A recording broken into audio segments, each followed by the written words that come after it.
Isa lang ang buhay, hindi dalawa.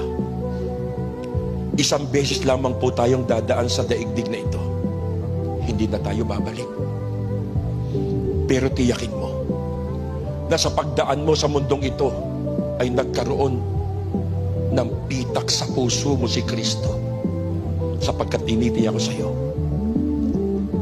kapag tayo binawian ng buhay at wala po ang Panginoon sa buhay natin, doon sa libingan pupuntahan natin, wala nang paglilingkod. Isa lang ang buhay.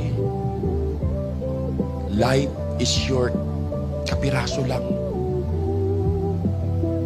Mga kapatid, lahat tayo may haharapin after physical death. Hebrew 9:27, itinakda ng Diyos sa isang tao ang minsan mamatay. Pagpikit natin, pagpantay ng paa, pagdilat natin, nasa harap na tayo ng Diyos.